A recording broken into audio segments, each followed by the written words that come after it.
तो हम लोग लास्ट क्लास में क्या पढ़ लिए थे? लास्ट क्लास में आप लोग का फाइनल अकाउंट स्टार्ट हो गया था, जिसमें हम लोगों ने ट्रेडिंग अकाउंट क्या होना है, प्रॉफिट एंड लॉस कैसे बनाना है और बैलेंस शीट कैसे बनाना, सारे बात डिस्कस कर लिए थे। ठीक है, इसके अलावा क्या डिस्कस किए थे हम लोग? ट्रेडिंग अकाउंट का कॉन्सेप्ट हमने डिस्कस कर लिया था। ट्रेडिंग अकाउंट में किसकी किसकी एंट्री होती है? डेबिट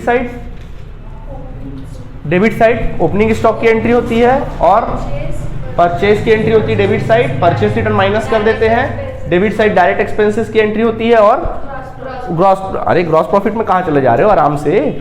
उसके बाद क्रेडिट साइड अपन सेल्स की एंट्री करते हैं, सेल्स में से सेल्स रिटर्न अपन क्या कर देते हैं? माइनस कर देते हैं और फिर उसके बाद क्लोजिंग स्टॉक लिख लेते हैं। याद आया? क्रेडिट ऐड करते, डेबिट लेस करते, बैलेंसिंग फिगर अगर डेबिट साइड आ रहा तो ग्रॉस प्रॉफिट, क्रेडिट साइड आ रहा तो ग्रॉस लॉस। कल के क्लास में हमने ये चीज क्या कर लिया था? एक्सप्लेन कर लिया था। ठीक है, आज हम लोग आगे बढ़ेंगे और आज हम लोग सीखने वाले प्रॉफिट एंड लॉस अकाउंट। तो यार मैंने कल के क्लास में आप लोगों को बताया था, मैंने आपको कॉन्सेप्ट बताया था, याद होगा, डायरेक्ट एक्सपेंसेस और इनडायरेक्ट एक्सपेंसेस। मैंने आपको बताया था कि जब ट्रेडिंग अकाउंट बनाओगे तो ट्रेडिंग अकाउंट में डायरेक्ट एक्सपेंसेस की एंट्री कहाँ होती है? ट्रेडिंग अकाउंट के डेबिट साइड होती है। पक्की बात है? ठीक है। और अगर मैं प्रॉफिट एंड लॉस अकाउंट अगर अपन बनाते हैं तो वहां पे किसकी एंट्री होती है? Indirect incomes, indirect expenses and indirect expenses की एंट्री डेबिट साइड होगी ऑफ पीएल अकाउंट और इनडायरेक्ट इनकम की एंट्री कहां होगी? क्रेडिट साइड होगी of profit and loss account, है ना? इस तरह से। तो ये बातें हमने क्या कर लिया था? देख लिया था। तो देखो कल हमने डायरेक्ट एक्सपेंसेस क्या होता है, इनडायरेक्ट एक्सपेंसेस क्या होता है, ये भी बातें हमने क्या किया था? आप लोगों से डिस्कस किया था। ठीक है, तो चलिए एक बार और अगर आप बोलोगे तो एक्सप्लेन कर देते हैं ताकि आप लोगों को कोई दिक्कत ना हो। फटाफट देखेंगे। सबसे पहले अपन बात करेंगे, देखो डायरेक्ट एक्सपेंसेस क्या होता है। जैसे कि मैंने कल बताया था, ये एक परचेस फील्ड होता है, ये वो फील्ड होता है जहां से हम लोग माल क्या करते हैं? परचेस करते हैं। ठीक है। दूसरा बच्चों सेल्स फील्ड होता है, ये वो फील्ड होता है जहां से आप लोग माल क्या करते हो? बेचते हो। कल के क्लास में हमने बताया था आपको। ठीक है, परचेस फील्ड से लेकर, अच्छा सेल्स फील्ड, ये सेल्स फील्ड है और ये सेल्स फील्ड का क्या है? मेन गेट है। परचेस फील्ड से लेकर सेल्स फील्ड के मेन गेट तक जितने भी खर्चे किए जाते हैं, all expenses are direct expenses. ये सारे एक्सपेंसेस को कौन से एक्सपेंसेस कहा जाता है? हमने क्या कहते हैं? डायरेक्ट एक्सपेंसेस कहते हैं। ये बात हम लोग डिस्कस किए थे कल। ठीक है, ओके, मैंने एक्सप्लेन भी कर दिया था डायरेक्ट। और एक बार आपका माल खरीदने के बाद मेन गेट क्रॉस कर गया, उसके बाद जितने भी बिजनेस में खर्चे करेंगे वो सारे खर्चे क्या कहलाएंगे हमारे लिए? Indirect expenses. ओके, तो कल हमने आपको डायरेक्ट एक्सपेंसेस एक्सप्लेन कर दिया था। मैंने बोला था इवन अगर फैक्ट्री है, अगर आप माल को बनाकर क्या करते हो? बेचते हो, तो उसकी भी एंट्री कहां की जाएगी? डायरेक्ट एक्सपेंसेस कहलाएगा। इवन फैक्ट्री का खर्चा, अगर फैक्ट्री का भी खर्चा तो भैया फैक्ट्री में ले जाओगे ना माल को, सीधा सेल्स फील्ड में ले जाओगे, फैक्ट्री में ही तो ले जाओगे। समझ में आया बात आप लोगों को? ओके सर, ठीक है। तो यहां तक हमको समझ में आ गया था। आज हम एक्सप्लेन करने वाले इनडायरेक्ट। देखो मैं साबित कर दूंगा कि जो भी खर्चे हम लोग पीएल अकाउंट में लिखेंगे वो सारे इनडायरेक्ट एक्सपेंसेस होते हैं और उसके इनडायरेक्ट एक्सपेंसेस होते हैं। और कहां के एक्सपेंसेस होते हैं? ये परचेस फील्ड क्रॉस करने के, सॉरी सेल्स फील्ड क्रॉस करने के बाद के खर्चे होते हैं, बाद के खर्चे होते हैं। ठीक है, तो चलिए आज हम लोग डिस्कस करेंगे इनडायरेक्ट एक्सपेंसेस। आज हम लोग डिस्कस करेंगे क्या? Indirect expenses. ठीक है, आज हम लोग डिस्कस करेंगे इनडायरेक्ट एक्सपेंसेस। तो चलिए हम एक्सप्लेन करते हैं आपको इनडायरेक्ट एक्सपेंसेस। तो पहले इनडायरेक्ट एक्सपेंसेस का कल की क्लास में मैंने बताया था कि इनडायरेक्ट एक्सपेंसेस का अता पता क्या होता है। तो बच्चों इनडायरेक्ट एक्सपेंसेस की एंट्री आप कहां लिखते हैं? कहां लिखते हैं सर? हम पीएल अकाउंट के कहां लिखते हैं? डेबिट साइड में लिखते हैं ना। और ये वो खर्चे होते हैं जो सेल्स फील्ड के बाद के खर्चे होते हैं। चलो निकालो, फॉर्मेट निकालो, आप बताते जाओ हमको, हम आपको समझाते जाते क्या क्या है। पहला वो फॉर्मेट जो कल बुक का फॉर्मेट निकालिए पीएल अकाउंट का, जल्दी से पीएल अकाउंट का बुक का फॉर्मेट निकालो। देखना उसमें प्रॉफिट एंड लॉस अकाउंट का फॉर्मेट दिया होगा। देखो, हाँ चलो मोनिता बोलो। देखिए कल के क्लास में मैंने बताया था पीएल अकाउंट, ये अपन पीएल अकाउंट बनाते हैं तो अगर आपको ग्रॉस प्रॉफिट होता है तो उसकी एंट्री कहां की जाती है? Credit side of PL account. और ग्रॉस लॉस होता है तो उसकी entry debit side of PL account. ठीक है, और यहां पे लिखते हैं इनडायरेक्ट एक्सपेंसेस। ठीक है, चलिए आज इनडायरेक्ट एक्सपेंसेस डिस्कस करते हैं। जो जो डेबिट साइड में लिखे जाने वाली रकम है, आइटम है, वो बताइए। चलिए पहला नाम लीजिए, क्या है? ओके, पहला है सैलरी एंड वेजेस। क्या है? Salary and wages. देखो आपके बिजनेस में बहुत सारे वर्कर्स काम करते हैं, ऑफिस में बहुत सारे क्लर्क काम करते हैं, उसको अपन क्या देते हैं? सैलरी। अच्छा, वेजेस होता है उसको कहां लिखते थे? Direct expenses. आप बोलोगे सर वेजेस जो होता है ना वो डायरेक्ट एक्सपेंसेस होता है, मतलब क्या? क्यों डायरेक्ट एक्सपेंसेस बोलते हैं? मतलब ये वो खर्च होता है, जैसे मान लीजिए हम लोग माल को बनाकर बेच रहे हैं, फैक्ट्री में क्या कर रहे हैं, माल को बना रहे हो, बेच रहे हैं। तो मान लीजिए अगर आप फर्नीचर का बिजनेस करते हो और फर्नीचर को बनाकर बेचते हो, तो जो बनाने वाला है उसको क्या दोगे आप, वेजेस दोगे। तो डायरेक्ट एक्सपेंसेस हुआ कि नहीं हुआ, क्योंकि आप बाकायदा क्या कर रहे हैं, माल पे खर्च कर रहे हैं, इस वजह से क्या होता है, ये वेजेस डायरेक्ट एक्सपेंस होता है, ठीक है। और सैलरी जो होता है वो अलग चीज होता है। आप लोगों को पता है सैलरी और वेजेस में क्या अंतर होता है, सैलरी क्या होता है और वेजेस क्या होता है? हाँ, वेजेस जो होता है टेम्परेरी दिया जाता है, टेम्परेरी है, और सैलरी परमानेंट है। सैलरी एक मंथ पे दिया जाता है। अच्छा, और वेजेस क्या है, मजदूरी देकर रोजी होती है ना? ऐसा कुछ नहीं है, गलत बात। और बोलो, वेजेस और सैलरी में क्या डिफरेंस है? मजदूरी है ना वो तो। हाँ मजदूरी है, वो तो आप हिंदी बता रहे हो। जब काम करते तभी मिलता है। हाँ अच्छा, तो सैलरी काम नहीं करते तो फ्री में मिलता है सैलरी? बताओ। कम टाइम के लिए वेजेस होता है, सैलरी थोड़ा ज्यादा टाइम पे भी है। सब की बातें यहाँ पे गलत है, सब गलत बता रहे हो। सुनो, वेजेस और सैलरी को पता है बोलो। वो क्या है, उसके स्किल्स पे दिया जाता है, मतलब उसके वो नहीं मेरे को वर्ड मिल रहा है, बट वो स्किल्स पे देते हैं, और ये मतलब वो नहीं होता, एजुकेटेड पर्सन्स नहीं होते हैं। अच्छा, वेजेस में एजुकेटेड नहीं होते, मतलब पढ़े लिखे नहीं होते, ऐसे ही कुछ है। गलत बोल रहे हो पूरा बात। देखो, वेजेस का मतलब क्या होता है, सुनो। देखो, वर्क दो प्रकार का होता है, काम जो होता है ना दो प्रकार का हो। एक वर्क होता है फिजिकल वर्क, जो अपन फिजिकली वर्क करते हैं। सैलरी में भी तो फिजिकल वर्क बता रहे हैं, फिजिकली अपन काम करते हैं, मेहनत वाला काम होता है। जैसे कि कुछ चीज को उठाना धरने वाला काम है, या मान लीजिए हम लोग हमारे बिजनेस में, जैसे सपोज जैसे मोबाइल फोन ही है, तो जो मोबाइल फोन को बनाया होगा, जो बाकायदा इसको इंजीनियर ने बनाया होगा, अपने हाथों से बनाया होगा, तो फिजिकल वर्क किया ना। एक होता है फिजिकल वर्क, ठीक है, और दूसरा होता है मेंटल वर्क, जो हम लोग ऑफिस में बैठ के क्या करते हैं, मेंटली वर्क करते हैं, काम करते हैं, लिखा पढ़ी वाला क्या करते हैं, काम करते हैं। दो प्रकार के वर्क होते हैं। तो याद रखना, जो भी फिजिकल वर्क के लिए जो उसको बदले में रेमुनेशन दिया जाता है, अगर कोई बंदा फिजिकल वर्क काम करता है, जैसे रेलवे में आप ड्राइवर लोग को देख लो जो ट्रेन चलाते हैं, गार्ड को देख लो, गैंगमैन को देख लो, पोर्टर को देख लो, तो ये लोग जो काम करते हो कैसा वर्क करते हैं, फिजिकल वर्क करते हैं। कैसा वर्क करते हैं? पुलिस वाले हो गए, आर्मी के सोल्जर्स हो गए, कैसे वर्क करते हैं लोग? फिजिकल वर्क करते हैं, ठीक है। ओके बता रहे बेटा, सैलरी होता है, लेकिन जो फिजिकल वर्क के लिए दिया जाता है उसको अपन वेजेस कहते हैं। भले वो सैलरी बोल देते हैं, लेकिन उसको वेजेस कहा जाता है। क्या कहा जाता है? जो फिजिकल वर्क के लिए दिया जा रहा है। और जो चीज मेंटल वर्क के लिए दिया जाए, जो भी रेमुनरेशन अपन मेंटल वर्क के लिए देते हैं किसी को, तो उसको अपन क्या बोलते हैं? सैलरी कहा जाता है। अब आई बात समझ में? नहीं आई समझ में? मेंटल वर्क, जो बैठ के आप टेबल कुर्सी में काम करते हो ना, कल को हो सकता है आपको दो प्रकार, आप कल को काम में लगोगे, हो सकता है कि आप रेलवे में जाकर गार्ड बन जाओ या ड्राइवर बन जाओ आप, तो आपको जो मिलेगा रेमुनरेशन आपको फिजिकल वर्क के लिए मिलेगा ना, पढ़ाई लिखाई से कोई नाता नहीं आपका। आप टेक्निकल काम कर रहे हो, आपको बदले में वेजेस मिलेगा। गैंगमैन बन जाओ, पोर्टर खलासी बन जाओ, या आप ट्रैकमैन बन जाओ, क्या मिलेगा बदले में? वेजेस मिलेगा। उसी जगह आप कल को क्लर्क बन जाओ, कलेक्टर बन जाओ, क्या काम करो, पूरा मेंटली काम कर रहे हो, तो उसमें क्या मिलेगा आप लोगों को? सैलरी मिलेगा। क्या मिलेगा? सैलरी। अंतर है, ठीक है। अब यहाँ बात आ रही थी कि भाई सर ये कैसे पहचानेंगे कि डायरेक्ट है वेजेस और इनडायरेक्ट है? मैंने वेजेस बोला, आप तपाक से बोल दिए खैर क्या है, डायरेक्ट वेजेस है। सैलरी मैंने बोला, आपने तपाक से बोला, क्या बोला आपने? सर ये इनडायरेक्ट एक्सपेंसेस है, ठीक है। तो वेजेस डायरेक्ट एक्सपेंस, क्योंकि वेजेस जो है हम लोग कहाँ दिए होंगे? फैक्ट्री में दिए होंगे। वर्कर बकायदा काम किया होगा तो उसको बदले में क्या दिए होंगे?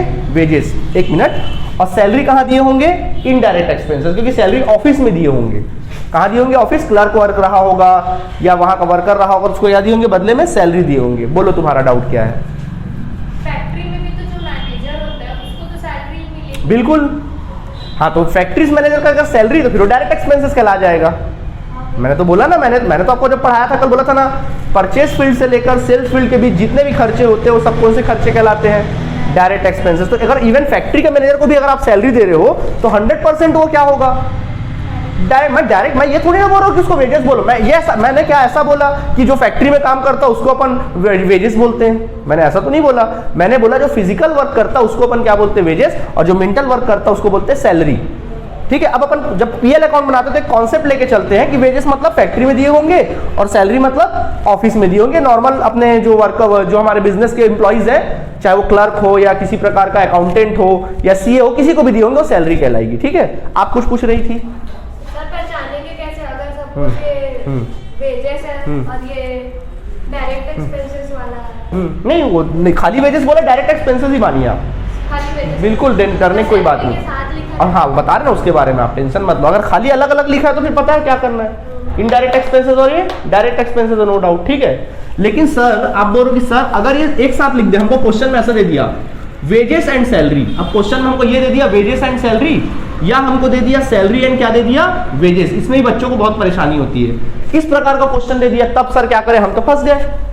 तो सुनो, तब आप क्या करेंगे मालूम है, पहले वाले को प्रायोरिटी देंगे कि पहले क्या लिखा है, क्या लिखा पहले, तो डायरेक्ट एक्सपेंसेस। हाँ, और इसमें बताओ indirect expenses, direct expenses and indirect expenses. आई बात समझ में कि नहीं आई, पक्की बात है, ठीक। चलो, तो ये सैलरी एंड वेजेस था करके हमने क्या माना इसको, इनडायरेक्ट। अगर वेजेस एंड सैलरी होता तो डायरेक्ट, ठीक है। अब सैलरी कहाँ दिया जाता है भैया, ऑफिस में, और ऑफिस कहाँ स्टार्ट होता है, सेल्स फील्ड के बाद होता है, ठीक है। नेक्स्ट बोलो क्या था, okay, rent, rates and taxes. तो रेंट, रेट्स एंड टैक्सेस का मतलब क्या होता है, आप बिजनेस करते हो तो बिजनेस के लिए आप रेंट देते हो, ठीक है, बिजनेस का रेंट देते हो। रेट्स मतलब कुछ टैक्स, छोटे मोटे कुछ खर्चे देते हो, और टैक्सेस मतलब जो म्यूनिसिपल टैक्स वगैरह देते हो बिजनेस का, वो। अब इसको ऑफिस का मान के चल रहे, किसका मान के चल रहे, कुछ नहीं बोलेगा तो इसको ऑफिस का मान के चलिए। अगर इसी जगह अपन को ये लिख दे कि फैक्ट्री रेंट एंड टैक्सेस, तब डायरेक्ट बन जाएगा वो। अगर सिर्फ ये दिया तो अपन ये मान के चलते ऑफिस का ही रहा होगा, सेल्स फील्ड का ही रहा होगा, शोरूम का रहा होगा, rent, rates and taxes, okay. Next बोलो, हाँ जी, क्या बोल रहे हो, okay, printing and stationery, printing and stationery लिख लेते हैं ना, प्रिंटिंग एंड स्टेशनरी, ठीक है। तो प्रिंटिंग एंड स्टेशनरी की बात करते हैं यार, बिजनेस करते हो तो बिजनेस में आपको प्रिंटिंग की भी जरूरत पड़ती है, आप लेटर्स वगैरह को प्रिंट करवाते हो, स्टेशनरी आइटम आप अकाउंट्स वगैरह रखते हो तो उसके लिए आपको स्टेशनरी कॉपी पुस्तक की भी जरूरत पड़ती है, तो वो ऑफिस का खर्चा है, खर्चे ना बिजनेस के। और बोलो next, okay, postage and Telegram. तो देखिए भाई, बिजनेस के फील्ड में हमको पोस्ट करना पड़ता है, बहुत सारे लेटर्स पोस्ट करना पड़ता है, अपने कस्टमर्स को या अपने सप्लायर्स को टेलीग्राम करना पड़ता है, तो वो बिजनेस के क्या है, खर्चे हैं। और ओके, ठीक है, अब तो इंटरनेट का खर्चा भी जोड़ लीजिए आप इनडायरेक्ट एक्सपेंसेस में। और बोलो, इंश्योरेंस प्रीमियम, हम अपने बिजनेस की बिल्डिंग का या अपने माल का इंश्योरेंस वगैरह कराते हैं ना, इंश्योरेंस प्रीमियम वगैरह देते हैं, तो वो भी क्या है, इनडायरेक्ट एक्सपेंसेस है। कुछ ना बोले तो आप ये मानिए कि बिजनेस के बिल्डिंग का कराया होगा, इनडायरेक्ट है, क्या है ये, इनडायरेक्ट है। अगला बोलो, ऑफिस लाइटिंग के खर्चे, मतलब ऑफिस का बिजली बिल, इलेक्ट्रिक बिल, वो। और बोलो, ओके, रिपेयर्स एंड मेंटेनेंस। ये रिपेयर्स एंड मेंटेनेंस भाई ऑफिस के बिल्डिंग या फर्नीचर के रिपेयर एंड मेंटेनेंस है। इससे मतलब क्या है, ऑफिस के रिपेयर एंड मेंटेनेंस, मतलब ऑफिस के जो फर्नीचर्स होंगे या ऑफिस के जो किसी प्रकार के बिल्डिंग्स वगैरह होंगे, उनके रिपेयर्स एंड मेंटेनेंस से है। आई बात समझ में। अगला बोलो, थोड़ा जल्दी बोलेंगे क्या, डेप्रिसिएशन। आप बिजनेस में डेप्रिसिएशन प्रोवाइड करते हैं, चाहे वो मशीनों पे हो या फिर छोटे मोटे फर्नीचर्स पे हो, इसमें आ जाएगा। ओके, ऑडिट फीस मतलब भाई इतना बड़ा अकाउंट बना रहे हो तो सीए को तो अपॉइंट करना पड़ेगा ना, तो सीए क्या करेगा, खातों की जांच करेगा, तो उसको बदले में क्या देना पड़ता है, ऑडिट फीस देना पड़ता है। क्या देना पड़ता है, ऑडिट फीस, इनडायरेक्ट है।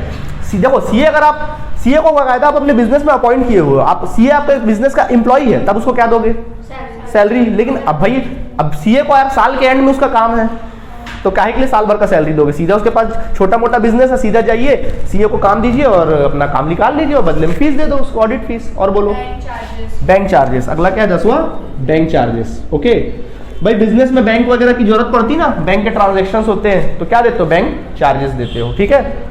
हाँ जी, क्या, legal charges. Number 11, legal charges मतलब बिजनेस से रिलेटेड कई बार कुछ लीगल फॉर्मेलिटीज वगैरह अपन पूरी करते हैं, लीगल चार्जेस, वैधानिक व्यय बोलते हैं हिंदी में इसको, लीगल चार्जेस, ठीक है। अब हिंदी मीडियम के स्टूडेंट लोग ज्यादा टेंशन मत लो, अब आप इंग्लिश में ही उसको क्या करिए, समझिए यार, इतनी इंग्लिश तो आती कि लीगल वैधानिक व्यय बोलूंगा तो बड़ा कंफ्यूजन होता है। लीगल चार्जेस तो आप बचपन से सुनते आए हो, यानी ज्यादातर हमारा जो जीवन है वो इंग्लिश के ही वर्ड में गुजरता है, सही बात है ना, ठीक है। ओके, तो लीगल चार्जेस जो बिजनेस के अपन क्या करते हैं, छोटे मोटे जो खर्चे मेंटेन करते हैं, जो कोर्ट वगैरह कुछ कोर्ट केस हुआ या कुछ किसी प्रकार का हमको फॉर्मेलिटीज पूरी करनी, तो वो लीगल चार्जेस में आ जाता है, ठीक है। और बोलो, इनडायरेक्ट एक्सपेंसेस में क्या था, हाँ जी, क्या, डिस्काउंट अलाउड। आप कस्टमर को डिस्काउंट्स देते हो, वो भी तुम्हारे बिजनेस का क्या है, इनडायरेक्ट एक्सपेंसेस है, ताकि आपका सेल्स क्या हो सके, बढ़ सके। और बोलिए, कैरेज आउटवर्ड। ओके, क्या होता है अगला, कैरेज आउटवर्ड,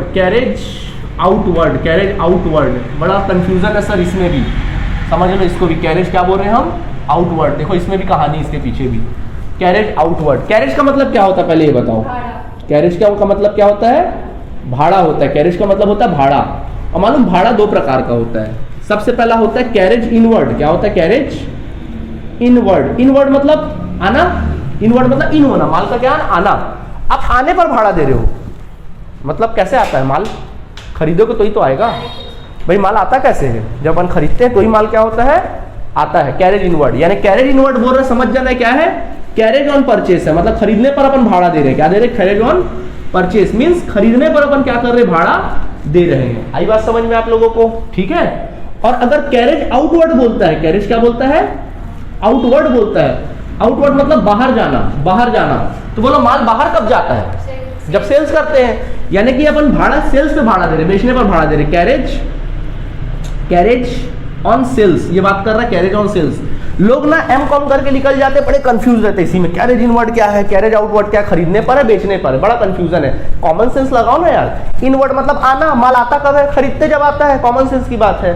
आउटवर्ड मतलब बाहर जाना, माल बाहर कब जाता है, जब बेचते हैं तो माल बाहर जाता है और उस पर भाड़ा दे रहे हो। अच्छा, अब माल खरीदने पर भाड़ा दे रहे हो तो कैसा एक्सपेंसेस है, डायरेक्ट एक्सपेंसेस है। वेरी गुड, कैसा एक्सपेंसेस है, डायरेक्ट एक्सपेंसेस है। वही माल अगर बेचने पर भाड़ा दे रहे हो तब इनडायरेक्ट एक्सपेंसेस है। कैसा एक्सपेंसेस है, क्योंकि भाई ये बात का खर्चा है ना, इनडायरेक्ट। तो पता है ना, डायरेक्ट एक्सपेंसेस ट्रेडिंग अकाउंट के डेबिट में और इनडायरेक्ट एक्सपेंसेस पीएल अकाउंट के डेबिट में। पता रहना चाहिए भैया किसको कहाँ लिखना, सबका पता है ना, किसका एड्रेस क्या है, मेरा एड्रेस क्या है, तुम्हारा एड्रेस क्या है, सबको पता है ना। वैसे ही प्रॉफिट एंड लॉस अकाउंट में कौन से खर्चे को कहाँ लिखना है, वो एड्रेस आपको क्या होना चाहिए, दिमाग में पता होना चाहिए। ओके, चलिए हो गया, ठीक है। इसको नोट करना है तो नोट कर लो, जल्दी से जल्दी नोट करेंगे। तो यहां तक नोट कर लिए तुम लोग, ठीक है। ओके, चलिए आगे बढ़ते हैं। अगला इनडायरेक्ट एक्सपेंसेस बोलो, और क्या था, हाँ फ्रेट आउटवर्ड। वही क्या, फ्रेट आउटवर्ड मतलब भी वही क्या होता है, बेचने पर भाड़ा। कैरेज मतलब फ्रेट, फ्रेट का मतलब ढुलाई बोलते हैं इसको, फ्रेट। फ्रेट का मतलब होता है क्या, ढुलाई, मतलब वही भाड़ा, एक प्रकार से क्या, ढुलाई मींस भाड़ा को ही बोला जाता है। फ्रेट और कैरेज लगभग एक ही वर्ड है, भाड़ा, ठीक है। अगला बोलो, एडवर्टाइजमेंट। ओके, बिजनेस करते हो तो भाई एडवर्टाइजमेंट तो करना पड़ेगा, विज्ञापन तो क्या होना करेगा, करना ही पड़ेगा। इनडायरेक्ट एक्सपेंसेस है ना, बिजनेस के शोरूम के खर्चे। और बोलो, बैड डेट, पैसा क्या हो जाना, डूब जाना। भाई बिजनेस करो, पैसा कुछ क्या हो गया, डूब गया, आपके लॉसेज है ये एक प्रकार से। और बोलो, एंटरटेनमेंट एक्सपेंसेस, एंटरटेनमेंट एक्सपेंसेस। देखिए क्या होता है इसका मतलब, सुन लो। एंटरटेनमेंट मतलब क्या होता है, मनोरंजन। भाई मान लीजिए आपका, मान लीजिए आप बिजनेस हो, आपका अच्छा खासा बड़ा बिजनेस है। अब आपका कोई कस्टमर है जो आपको 1 करोड़ का ऑर्डर देने वाला है। कितनी अच्छी बात है यार, 1 करोड़ का ऑर्डर मिलने वाला है उस कस्टमर से हमको। 1 करोड़ का वो कस्टमर हमको ऑर्डर देने वाला है, और वो कस्टमर आ रहा है दिल्ली से, हम रहते हैं बिलासपुर में, और दिल्ली से क्या आ रहा है कस्टमर ऑर्डर देने। तो क्या कस्टमर आज आया, ऑर्डर दिया और चला जाएगा क्या? अब यार वो हमको 1 करोड़ का ऑर्डर दे रहा है, तो 1 करोड़ का हम लोगों को ऑर्डर दे रहा है, तो भाई आएगा तो कम से कम उसका आवभगत तो आपको करना पड़ेगा, उसको एंटरटेन तो करना पड़ेगा।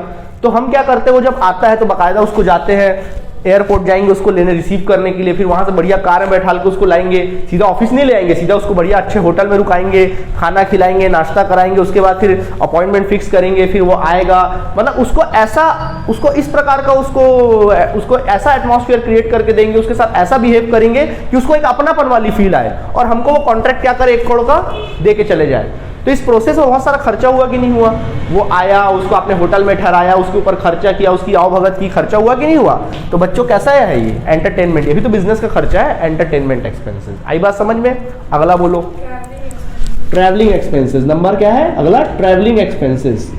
ट्रैवलिंग एक्सपेंसेस, देखो ट्रैवलिंग एक्सपेंसेस का मतलब क्या होता है, हम लोग को क्या करना पड़ता है, बिजनेस करते हैं तो हम लोग को माल बेचना है, ठीक है। कोई इंप्लॉई आया, जैसे ही हमारे बिजनेस में कदम रखा, हमने बोला अरे रुक रुक रुक, जा एक काम कर, गाड़ी उठा, ट्रेन पकड़, भाटापारा चले जाना, वहां से माल का ऑर्डर ले आना, फिर ट्रेन पकड़ना, फिर तिल्दा चले जाना, वहां से माल का ऑर्डर ले जाना, फिर रायपुर जाना, रायपुर से हमारे कस्टमर है, डीलर है, उनसे माल का ऑर्डर ले आना, फिर उसके बाद वहां से आने के बाद चापा चले जाना। तो ट्रैवल कर रहा है कि नहीं कर रहा? हमारा जो सेल्समैन है वो क्या कर रहा है, माल बेचने के लिए ट्रैवल कर रहा है, पूरा भ्रमण कर रहा है, ट्रैवल कर रहा है माल बेचने के लिए। तो क्या हुआ, एक प्रकार से भाई उसके ट्रैवल पे खर्चा होगा, उसको कुछ खर्चा वर्चा दोगे कि नहीं दोगे? रुकेगा, खाएगा, पिएगा, घूम रहा है तो खर्चा लगेगा कि नहीं लगेगा, तो वो क्या होता है ट्रैवलिंग एक्सपेंसेस। कई बार ना बिजनेस का ओनर भी क्या करता है, ट्रैवल करता है। कई बार वर्कर ट्रैवल नहीं कर रहा, बिजनेस का ओनर खुद ट्रैवल कर रहा, माल खरीदने जा रहा है, ऑर्डर देने जा रहा है, माल बेचने जा रहा है, तो दूसरे शहर जा रहा है। अब मान लो हम माल मुंबई से खरीद के लाते हैं, तो भाई जो बिजनेस का मालिक है वो क्या हुआ होगा, मुंबई गया होगा, फ्लाइट में गया होगा या ट्रेन में गया होगा, माल का ऑर्डर देके फिर क्या हुआ होगा, आया होगा, ट्रैवल किया कि नहीं किया। ओके ठीक है, अगला बोलो।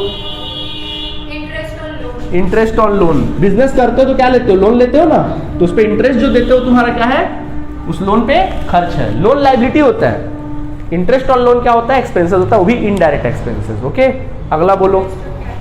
Interest on capital. अगर हम अपने बिजनेस के कैपिटल पे भी इंटरेस्ट देते हैं, वो बिजनेस का क्या होता है, एक्सपेंसेस होता है। जब मैंने जर्नल एंट्री आप लोगों को पढ़ाया था तो इसको क्या किया था, मैंने आप लोगों को एक्सप्लेन किया हुआ था, ठीक है, जर्नल एंट्री पढ़ाते समय। और बोलो। ओके सेल्स प्रमोशन एक्सपेंसेस, मतलब वही एडवर्टाइजमेंट, सेल्स प्रमोशन एक्सपेंसेस, यानी कि क्या, एडवर्टाइजमेंट। भाई सेल्स को प्रमोट करने के लिए आप खर्चे करते हो, एडवर्टाइजमेंट इनडायरेक्ट एक्सपेंसेस है पीएल अकाउंट में। और बोलो। लॉस बाय क्या, theft. Loss by theft, theft लिख लो या फिर आप फायर लिख लो, कुछ भी लिख लो, कुछ भी हो सकता है। ये तुम्हारे क्या हो जाएंगे, लॉस। लॉस तो लॉस है भैया, कुछ भी हो जाए, समझ में आया, लॉस तो लॉस है, एक्सपेंसेस है। अच्छा और बोलो। नंबर 3 क्या है, 23 पैकेजिंग एक्सपेंसेस। भाई माल को आप क्या करते हैं, पैकिंग करते हैं, तो पैकिंग एक्सपेंसेस आएगा कि नहीं आएगा।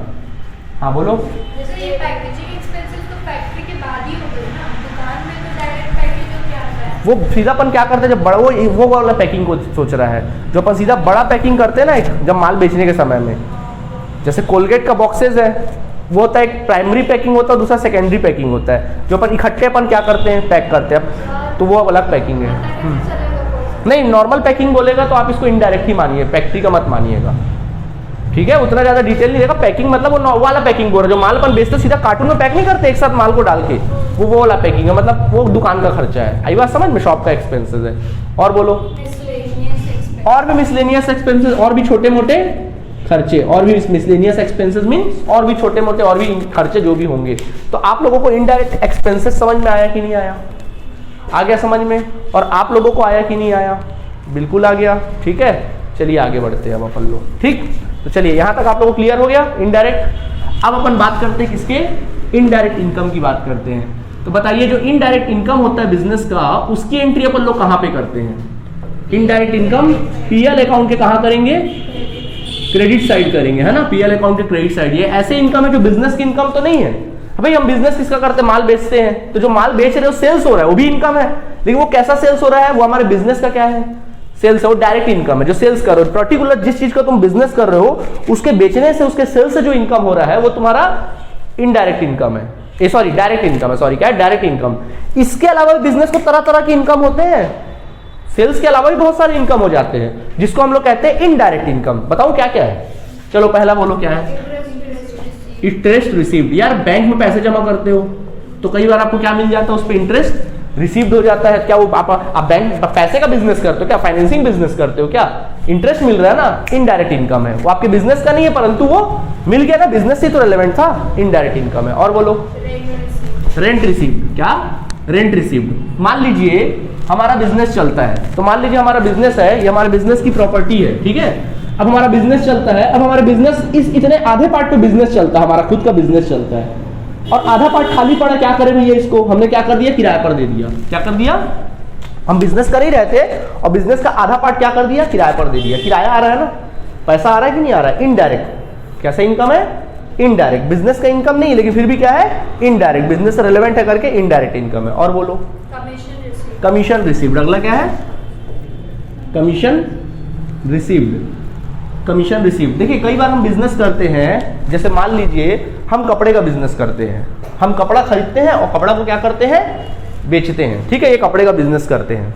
सडनली क्या हुआ, एक बहुत बड़ी कंपनी, कोई कपड़े की कोई ब्रांड वाली कंपनी थी, मान लो अरस्तु नाम की कोई कंपनी है, कपड़े की ब्रांडेड कंपनी है, वो आया हमारे पास, बोला यार आपका अच्छा खासा, आपके शहर में आपका अच्छा खासा बिजनेस है, एक काम करिए, ये जो आप अपना कपड़े का बिजनेस कर रहे हो, करो आप बिजनेस, एक काम करो, हमारा भी थोड़ा माल क्या कर दो, बेच दो, हमारा भी थोड़ा क्या करो, आप अपने शॉप में थोड़ा सा जगह आपके पास है तो वहां पे आप हमारा शोरूम खोल दो और हमारा माल बेच दो, हम माल भेजेंगे, आप माल हमारा बेच दीजिए, कपड़े को बेच दीजिए, हमारा ब्रांडेड कपड़े को बेच दीजिए, बदले में कमीशन ले लीजिए।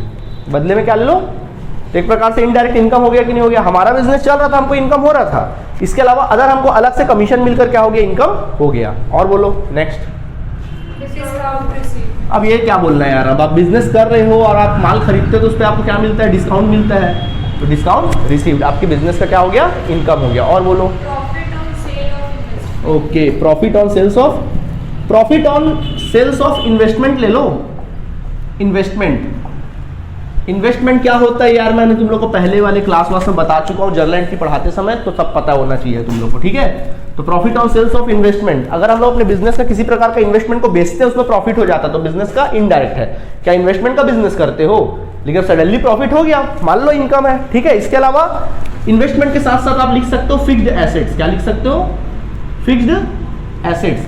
अगर आप फिक्स्ड बिजनेस के फिक्स्ड एसेट्स को भी सेल करते हो और उसमें किसी प्रकार का प्रॉफिट हो जाता है, वो भी आपके बिजनेस का कैजुअल इनकम है, मींस इनडायरेक्ट इनकम है। इसकी एंट्री कहां की जाएगी? पीएल अकाउंट के क्रेडिट साइड। ऑलराइट, पक्का? ठीक है, कुछ पूछना है यहां तक आप लोगों को? नहीं पूछना है? ओके। पीएल अकाउंट बनाने के जस्ट बाद हम लोग क्या बनाते हैं? बैलेंस शीट बनाते हैं। याद आया?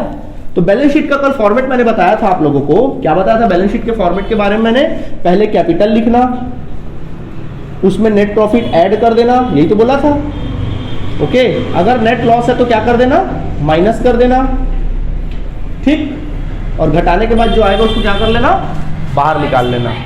हाँ, अरे हाँ सॉरी, ड्राइंग्स भी माइनस कर लेना अगर है तो, और फिर क्या कर देना? बाहर निकाल देना, ठीक है? यही होता था। अरे बेटा वो बात की बात है ना, तो अभी तो बेसिक जो चीज है वो आपको प्लस करो ना, ठीक है? अब देखो, इतना होने के बाद क्या करोगे? फिक्स्ड लायबिलिटी, जितने बिजनेस के फिक्स्ड लायबिलिटीज है, बिजनेस के जितने फिक्स्ड लायबिलिटीज है उसकी एंट्री कर लो, करंट लायबिलिटी उसकी एंट्री कर लो। वैसे एसेट साइड फिक्स्ड एसेट्स की एंट्री कर लो, करंट एसेट्स की एंट्री कर लो, टोटल कर लो। टोटल क्या आ जाएगा? इक्वल। यही तो मैंने कल बताया था आप लोगों को। यहां तक अगर नोट कर लिए होगे तो अच्छी बात है, नोट कर लेना, हम मिटा दे रहे हैं।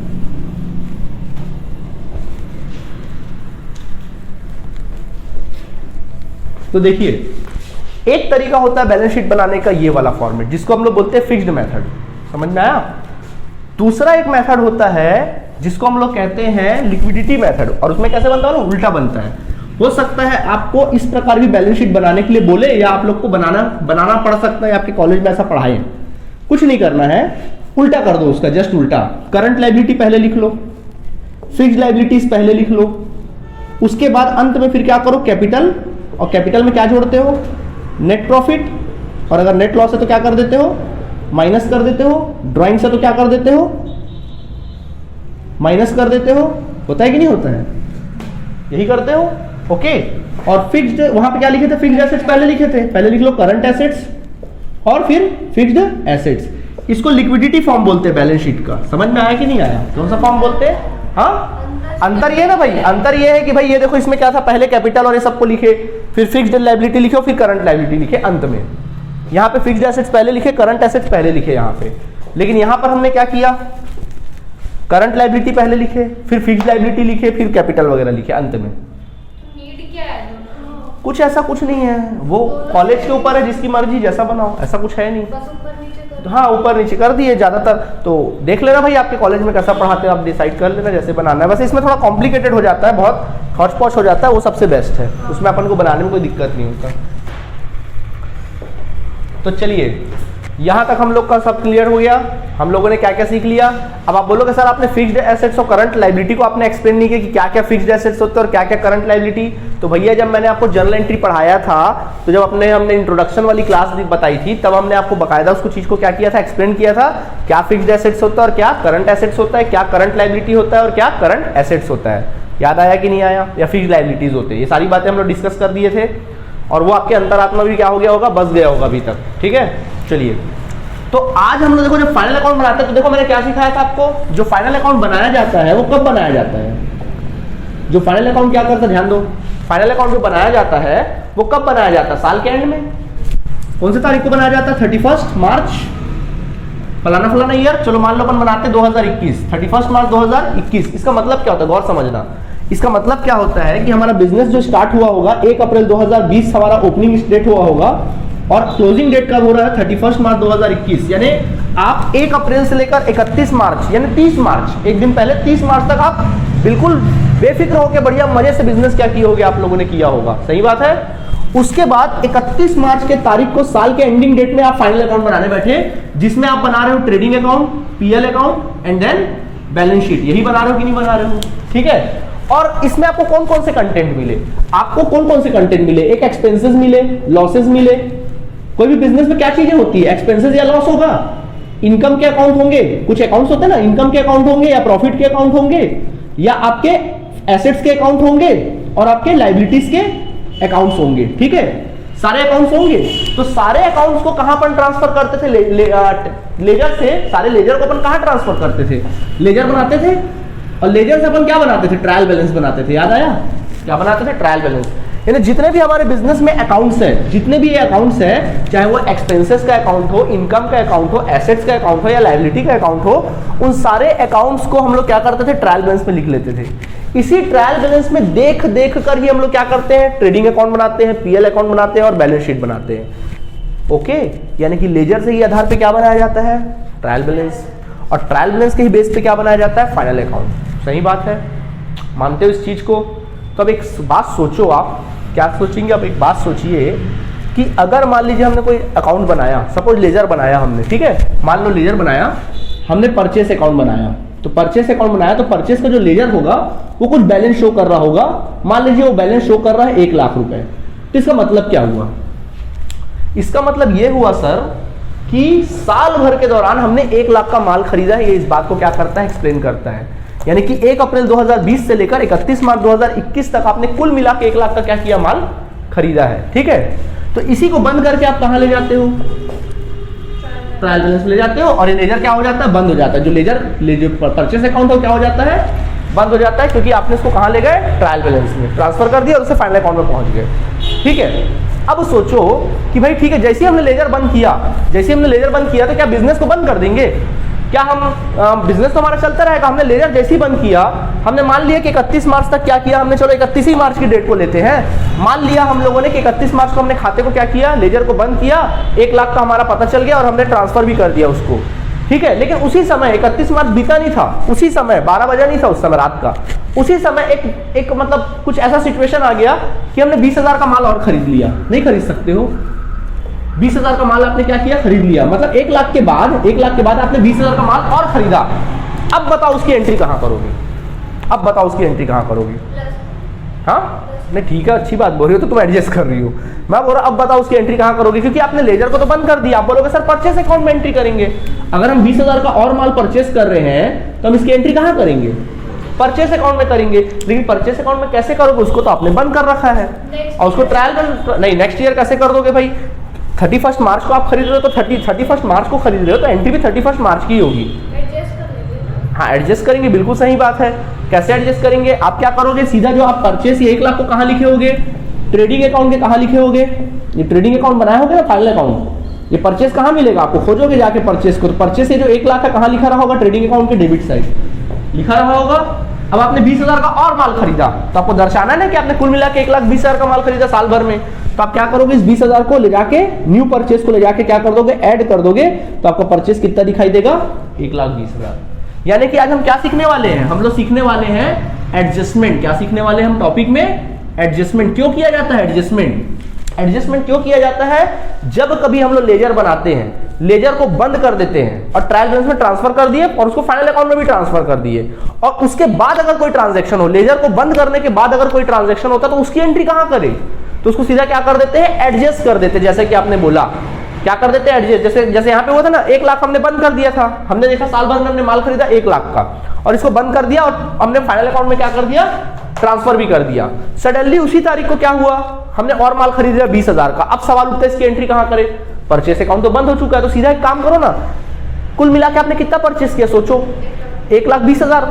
1 लाख पहले खरीदा था, 20,000 अभी अभी खरीदा, 1,20,000 का माल खरीदा आप लोगों ने, तो क्या कर दो, उसको सीधा एडजस्ट कर दो, सीधा क्या कर दो, एडजस्ट कर दो, आप ट्रेडिंग अकाउंट के डेबिट में कुल मिला के परचेस दिखा दो 1,20,000, सीधा एडजस्ट कर दो। यानी कि एडजस्टमेंट क्यों किया जाता है बच्चों, कि जिस चीज की एंट्री अपन नहीं कर पाते हैं लेजर के बंद होने के, मतलब लेजर के रहते रहते अगर एंट्री हो गई तो हो गई, लेकिन लेजर बंद होने के बाद अगर कोई ट्रांजेक्शन होता है, लेजर बंद होने के बाद अगर कोई ट्रांजेक्शन होता है तो उसकी एंट्री हम कहां करें, तो सीधा क्या करते हैं, उसको अपन एडजस्ट कर देते हैं ट्रेडिंग पीएल या फिर बैलेंस शीट में, जैसा उसका सिचुएशन होगा उसके अकॉर्डिंग अपन क्या कर देंगे, एडजस्ट कर देंगे। उसी को अपन क्या बोलते हैं, एडजस्टमेंट कहते हैं। क्या कहते हैं उसी को अपन लोग, एडजस्टमेंट। अब आई बात समझ में, ठीक है, तो समझ में आया। देखो अगर ये कॉन्सेप्ट आप समझ जाते हो कि एडजस्टमेंट क्यों किया जाता है, तो बता रहा हूं कि एडजस्टमेंट अभी कितने सारे एडजस्टमेंट होते हैं, 20-25 एडजस्टमेंट मैं आपको एक्सप्लेन करूंगा। आप 100% नो डाउट आप फटाफट बता दोगे कहां किसका क्या इफेक्ट पड़ेगा, समझ में आया। और एक बात याद रखना, हर एडजस्टमेंट का डबल इफेक्ट पड़ता है। हर एडजस्टमेंट का कितना इफेक्ट पड़ेगा, डबल इफेक्ट पड़ेगा, समझ में आया। हर एडजस्टमेंट का जो इफेक्ट पड़ता है बच्चों, वो क्या पड़ता है, डबल इफेक्ट पड़ता है। सर क्यों डबल इफेक्ट पड़ता है, अरे भैया माल खरीदे जैसे आपने होगा तो क्या एंट्री करोगे, purchase account debit to cash, तो एक और माल बढ़ा, दूसरी ओर कैश भी तो घटा, तो अपन क्या करेंगे, दो जगह उसका एडजस्टमेंट हुआ होगा, परचेस में जोड़े होंगे और अगर कैश परचेस किए होंगे तो कैश में क्या होंगे, करे होंगे, अकाउंट में घटाए होंगे ले जाके। तो हर एडजस्टमेंट का कितना इफेक्ट पड़ता है, डबल इफेक्ट पड़ता है, ठीक है। तो यही एडजस्टमेंट हम लोग क्या करने वाले, आज सीखने वाले हैं, ठीक है। जनरली आप लोग को फाइनल अकाउंट बहुत हार्ड लगता है, बट उतना हार्ड है नहीं अगर हम लोग इसको चीज को समझ जाए तो, ठीक है। चलो अभी अपन मजा करेंगे, कोई दिक्कत है नहीं। सबसे पहले अपन बात करते हैं number 1 adjustment outstanding expenses. First of all अपन बात करते हैं आउटस्टैंडिंग एक्सपेंसेस। आउटस्टैंडिंग एक्सपेंसेस मतलब होता है अदत्तव्यय, यानी ऐसा एक्सपेंसेस जो अभी देना क्या है, बाकी है, ऐसा एक्सपेंसेस जो अभी अनपेड है। आउटस्टैंडिंग एक्सपेंसेस मतलब क्या होता है, अनपेड एक्सपेंसेस, अनपेड एक्सपेंसेस, ठीक है। इस साल का खर्चा है जिसका एंट्री अभी तक हमने दिया ही नहीं है, जब दिया ही नहीं तो एंट्री बनी होगी का, एंट्री तो नहीं बनी होगी, तब उसको एडजस्ट करना है। कैसे करना है, जैसे कहने का मतलब मेरा ये है कि साल भर का मान लो आप किसी वर्कर को सैलरी देते हो, फॉर एग्जांपल आप किसी वर्कर को सैलरी देते हो, ठीक है, उस वर्कर का सैलरी 1,000 रुपये पर मंथ है, तो कायदे से साल भर का सैलरी होता है कितना चाहिए उसका, 12,000 होना चाहिए। साल भर का उस बंदे का सैलरी कितना होना चाहिए, 12,000 होना चाहिए, ठीक। बट आपने एक्चुअल में अभी तक कितना पेड किया पता है, एक्चुअल में जो पेड किया है, सैलरी आपने जो पेड किया है वो मान लीजिए आपने 10,000 पेड किया है, 10,000 क्या किया है, पेड किया। बोलो कितना पेड नहीं किया है, 2,000 आपने पेड नहीं किया है, क्या बोलेंगे इसको। अब एक बात बताओ मेरे को, आपके लेजर में जब आपने एक्सपेंसेस का सैलरी का अकाउंट जब बनाया होगा तो इसकी एंट्री कहां हुई होगी, ये बताओ मुझे। इसकी एंट्री हुई होगी, इसकी एंट्री हुई होगी कि इसकी एंट्री हुई होगी, एक्चुअल पेड की एंट्री हुई होगी, मतलब इसकी एंट्री तो हुई नहीं होगी, सही बात है। हमारी किसकी एंट्री हुई होगी, इसकी एंट्री हुई होगी, तो यानी कि एंट्री जब इसकी होगी तो लेजर जो सैलरी अकाउंट है वो कितना शो कर रहा होगा, बैलेंस 10,000 शो कर रहा होगा बैलेंस। कायदे से को शो कितना करना चाहिए, साल भर का शो कितना कर रहा है, 10,000, क्या करना चाहिए, 2,000 ऐड कर दो, 2,000 क्या कर दो, ऐड। पूछो सर, वो जो 2,000 है वो नेक्स्ट ईयर का है ना बेटा, नेक्स्ट ईयर का नहीं, इसी साल का, कैसे नेक्स्ट ईयर का हो जाएगा, मैंने, अरे भाई आउटस्टैंडिंग इस साल का आउटस्टैंडिंग है ना, हाँ। साल भर का बनता 12,000 है सैलरी देने को आपको, तो इस साल नहीं दिए हैं, हाँ नहीं दिए, तो 12,000 में से 10,000 तुमने दिया है, 2,000 नहीं दिया है, तो इस साल तक तुमको 2,000 देना चाहिए था, क्या तुमने दिया, तो देना पड़ेगा ना। अरे एक चीज तो मैं बताना भूल गया, तभी तुमको ये डाउट निकला, बता रहा हूँ क्यों डाउट निकला। फाइनल अकाउंट जो होता है मालूम है किस बेसिस से बनाया जाता है, मालूम है, ड्यू बेसिस से बनाया जाता है। ड्यू बेसिस, ड्यू बेसिस का मतलब समझते हो, ड्यू बेसिस का मतलब होता है चाहे वो कोई भी ट्रांजैक्शन हो, चाहे वो एक्सपेंसेस हो, इनकम हो, कुछ भी हो, अगर करंट ईयर के दौरान, मतलब जो करंट ईयर हमारा क्या था, 31 मार्च 2021 नहीं माने थे, 1 अप्रैल से लेकर 1 अप्रैल 2020 से लेकर 31 मार्च 2020 जो करंट ईयर है ना, अगर कोई भी खर्चा, अगर इसके बीच का खर्चा है, इस साल का अगर कोई खर्चा है, चाहे आपने दिया हो या ना दिया हो, खर्चा तो इस साल का है ना, तो उसकी एंट्री आपको पीएल या ट्रेडिंग में करनी ही पड़ेगी, फाइनल अकाउंट में करनी ही पड़ेगी, चाहे आपने दिया हो या ना दिया हो, इसको बोलते हैं ड्यू बेसिस। कई बार अकाउंट अपन कैसे बनाते मालूम है, कई लोग रिसीव्ड पेड बेसिस बनाते हैं। किस बेसिस बनाते हैं, पेड बेसिस बनाते हैं। पेड बेसिस का मतलब क्या होता है, पेमेंट करे होगे तो ये एंट्री करोगे, अदरवाइज नहीं करोगे, वो अगले साल, जब अगले साल करोगे तो फिर अगले साल का खर्चा कहलाएगा। समझ में आया। तो यहां पर जो फाइनल अकाउंट बनाया जाता है कैसे बनाया जाता है, ड्यू बेसिस। ड्यू बेसिस मतलब चाहे कोई भी खर्चा हो या इनकम हो, चाहे दिए हो या ना दिए हो, अगर उस साल का है तो उसकी एंट्री होगी। जैसे कि यहाँ पे देखो साल भर का खर्चा कितना था, सैलरी देना कितना था अपन को, कायदे से 12,000 देना, ड्यू कितना है 12,000 है, लेकिन अभी तक दिए कितना हो 10,000 दिए हो, एंट्री आप कितने की करोगे फाइनल अकाउंट में? 12,000 की। Very good. कितने की एंट्री करोगे? 12 की एंट्री करोगे। आई बात समझ में कहने का मतलब? ओके ठीक है। तो देखो वही चीज बता रहा था मैं आप लोगों को। तो फाइनल अकाउंट ड्यू बेसिस बनाया जाता है। तो अब बात कर रहे थे आउटस्टैंडिंग एक्सपेंसेस। तो इसका क्या एडजस्टमेंट होता है? अगर आपके क्वेश्चन में आउटस्टैंडिंग एक्सपेंसेस होगा तो उसका एंट्री क्या होगा? तो देखो आउटस्टैंडिंग एक्सपेंसेस अगर आप ट्रेडिंग अकाउंट बना रहे हो या अगर आप पीएल अकाउंट बना रहे हो तो ये तो कंफर्म है कि एक्सपेंसेस की एंट्री कहां होती है? Debit side. तो जो भी एक्सपेंसेस होगा तो उसमें आउटस्टैंडिंग है, अभी तक आपने दिया नहीं है ना इस साल का, तो दिए हो क्या? नहीं दिए हो, क्या कर दो? ऐड कर दो। आउटस्टैंडिंग एक्सपेंसेस को क्या कर देते हैं? ऐड कर देते हैं। समझ में आया पहला इफेक्ट? आई बात समझ में? जैसे मान लो आपने सैलरी दिया था 10,000, 2,000 अभी भी आउटस्टैंडिंग है, तो जोड़ोगे कितना? 2,000, तो शो कितना हो जाएगा? 12,000। ये कहने का मतलब है। ठीक है। अब दूसरा इफेक्ट कहां पड़ेगा? अभी तक दिए हो क्या? नहीं, अभी तक तो नहीं दिए हो। क्या फील हो रहा है? प्रेशर फील हो रहा है हम लोगों को। तो क्या है हमारे लिए? लायबिलिटी। क्या है हमारे लिए? Current liability. ठीक है। तो क्या हो जाएगा? बैलेंस शीट के कहां लिख दोगे इसको? देखो बैलेंस शीट का ये एसेट्स लायबिलिटी साइड है, कौन सा साइड है? एसेट साइड है। तो उसकी एंट्री कहां करोगे? लायबिलिटी साइड में करोगे, है ना। तो लायबिलिटी साइड में क्या लिख दोगे? जो भी आउटस्टैंडिंग एक्सपेंसेस नहीं होगा, आउटस्टैंडिंग एक्सपेंसेस, इसकी एंट्री कहां कर दोगे? लायबिलिटी साइड में। देखो डबल इफेक्ट हो गया। नहीं आया समझ में? पक्का? ठीक है। ड्यू बेसिस याद रखो कि इस साल का खर्चा तो इसी साल एंट्री होगी, अगले साल एंट्री नहीं होगी, चाहे वो खर्चा हमने दिया हो या ना दिया हो। इनकम के साथ क्या है? चाहे वो इनकम किसी भी साल से रिलेटेड क्यों ना हो, अगर वो इस साल का इनकम है, चाहे आपने दिया हो या ना दिया हो, उसकी एंट्री होगी। आई बात समझ में? चलो दूसरा एडजस्टमेंट स्टूडेंट्स हम आपको बताते हैं, that is your prepaid expenses. क्या होता है? प्रीपेड एक्सपेंसेस, यानी कि पूर्वदत्त व्यय। हिंदी में इसको कहते हैं अपन लोग पूर्वदत्त व्यय, यानी कि एडवांस एक्सपेंसेस। कई बार क्या होता है, हम लोग खर्चा तो करते हैं, एडवांस कर देते हैं। एडवांस मतलब इस साल का तो देते हैं, अगले साल का भी दे देते हैं। इस साल का तो देते हैं, अगले साल का भी दे देते हैं। फॉर एग्जांपल, चलो एग्जांपल देके बताते हैं। देखो मान लो एक वर्कर है, उसको अपन को सैलरी देना है। सपोज एक वर्कर है, उसको अपन को सैलरी देना है। कायदे से उसका महीने का सैलरी 10,000 बनता है, तो 12 महीने का कितना बनता है? 12,000। कायदे से ड्यू कितना है सैलरी? कायदे से उसको 12,000 रुपए सैलरी देना बनता है हम लोगों को। ठीक है, ओके। परंतु हमने क्या किया, एक्चुअल सैलरी पेड, हम उसको सैलरी पेड करने गए और बड़े खुश होके, उसके काम से खुश होके हमने उसको ना 15,000 दे दिया, बोला जा ऐश कर। साल भर का सैलरी बनता कितना है? 12 देना था, हमने होशियारी मारा, कितना दे दिया? अब बताओ लेजर में एंट्री कितने की हुई होगी? गलत बात। लेजर में किसकी एंट्री हुई होगी? जितना दिए होगी उसी की तो एंट्री होगी। 15,000 की एंट्री हुई होगी आपकी लेजर में, है ना। लेकिन भैया है इस साल का कितना? 12,000। अपने को एंट्री कितने की करनी है? 12 की। अब इसका एडजस्टमेंट कैसे करोगे? देखो इसका एडजस्टमेंट ऐसे करोगे। क्या करोगे? बिल्कुल वेरी गुड, आप माइनस करोगे जो भी एक्सपेंसेस, चाहे आप पीएल अकाउंट बनाओ या ट्रेडिंग अकाउंट बनाओ। तो ये पहले पीएल के एक्सपेंसेस कहां लिखते हैं? Debit side. तो डेबिट साइड में जो भी एक्सपेंसेस है तो ज्यादा लिखा आया है, क्या कर दो? माइनस कर दो। प्रीपेड को क्या कर दो? माइनस, क्योंकि भाई प्रीपेड एक्सपेंसेस माइनस हो जाएगा, क्योंकि आपने एंट्री कितने की होगी? 15,000 की होगी, जिसमें 3,000 क्या है? एक्स्ट्रा है। तो बाहर कितना लिख लेगा? 12,000 नहीं लिख लेगा। ये कहने का मतलब है, यानी प्रीपेड एक्सपेंसेस को क्या करते हैं? माइनस, क्योंकि वो प्रीपेड एक्सपेंसेस इस साल का नहीं है, वो अगले साल का है। क्या इस साल की एंट्री करनी है ना अपन को? अगले साल की करनी है क्या? क्या वो इस साल का है क्या? भगाओ उसको वहां से, माइनस कर दो। नहीं आया समझ में? आ गया? अब सवाल उठता है कि सर दूसरा इफेक्ट कहां पड़ेगा? Prepaid expenses. फील क्या हो रहा बताओ? पहले से आपने पैसा दे दिया, क्या फील हो रहा है आपको? एसेट फील हो रहा है, हिम्मत आ रहा है, पहले से पैसा दे दिया, काम तुमको करके देना है हमारा। ठीक है, तो एसेट, तो बैलेंस शीट के कहां इफेक्ट पड़ेगा इसको? बैलेंस शीट के एसेट साइड में डालेंगे। कहां डालेंगे? प्रीपेड एक्सपेंसेस को बैलेंस शीट के एसेट साइड में डालेंगे। पक्की बात है? नहीं आया समझ में? आ गया? बोलो सर। अगर लेजर बनाने के बाद और ट्रायल बैलेंस से पहले पता चला अगर ये ऐसे किए हैं तो तब भी ऐसी होगा। तो फाइनली हाँ, फाइनल अकाउंट में इफेक्ट पड़ेगा। नहीं, ट्रायल बैलेंस में कोई इफेक्ट नहीं पड़ेगा। समझ आया? ठीक है। अच्छा, एडजस्टमेंट की जरूरत क्यों पड़ रही है? क्योंकि भाई हम लोग अकाउंट कब बनाते हैं? 31 मार्च के दिन बनाते हैं। ओके, लेकिन लेजर को बंद करने का जो प्रोसेस है पता कब से चालू हो जाता है? क्योंकि भाई अगर हमारा बिजनेस छोटा मोटा बिजनेस है तो हो सकता है कि 31 मार्च के दिन ही अपन सब कुछ वारा नारा कर दें, लेकिन नाम से फाइनल अकाउंट अपन बनाते 31 मार्च को है। यानी कि अपन क्या करते हैं? सारे लेजर को 31 मार्च को बंद करते हैं। सारे लेजर को 31 मार्च को बंद करके अपन कहां ट्रांसफर करते हैं? फाइनल अकाउंट में अपन लोग क्या करते हैं? ट्रांसफर करते हैं ना, ट्रायल बैलेंस में ट्रांसफर करते हैं सारे लेजर को बंद करके।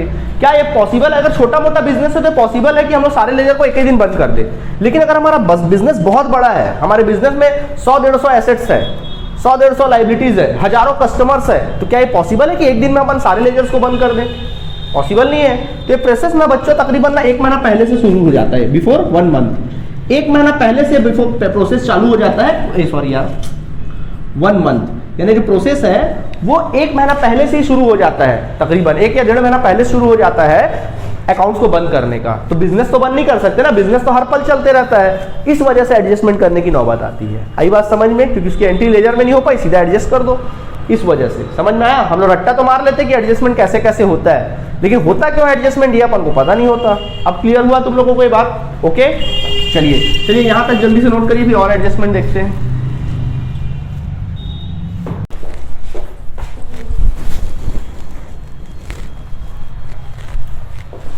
सो स्टूडेंट्स, आप लोगों ने पूरा कॉपी में एंट्री कर लिया, लिख लिया, ठीक है।